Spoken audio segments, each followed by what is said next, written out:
Big Boss అండి. Bigg Boss. Bigg Boss అంటే టాస్క్‌ల గేమ్ కాదండి. బిగ్ బాస్ అనేది ఒక రియాలిటీ షో. నీ రియాలిటీ లైఫ్‌ని నువ్వు అక్కడ ప్రొజెక్ట్ చేసే షో.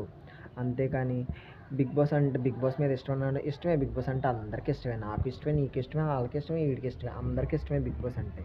కానీ బిగ్ బాస్ అంటే ఏంటసల?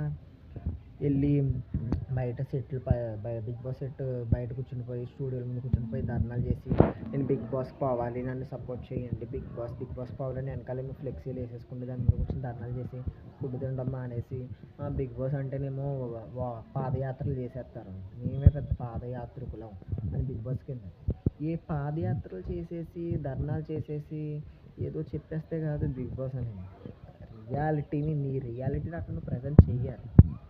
నువ్వు గేమ్లు ఆడు, టాస్క్లు ఆడు, నువ్వు డ్యాన్స్ చేయి, కామెడీ చేయి, ఎంటర్టైన్ చేయి, అది ఫస్ట్, అది కూడా ఫస్ట్. బట్ నీ రియాలిటీ అక్కడ కనిపించాలి.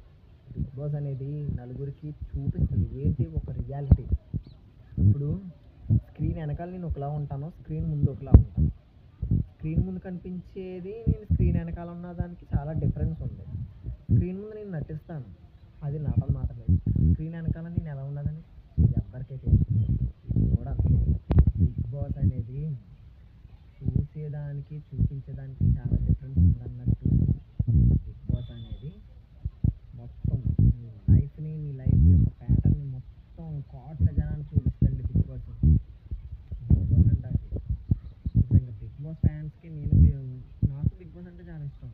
అలా అయ్యా నన్ను సెలెక్ట్ చేయి అయ్యా, నేను రైతు బిడ్డను అయ్యా, ₹1,00,00,000 50 lakhs వస్తే నేను 49,00,000 జనానికి ఇచ్చేస్తాను, లక్ష నేను వాడుకుంటాను, మరి నేను రైతు బిడ్డను కదా.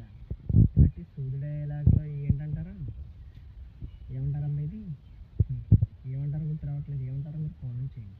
ఇలాంటి రైతు బిడ్డలని ఎమోషన్తో కొట్టకండి, అర్థమైందా? బిగ్ బాస్ అనేది రియాలిటీ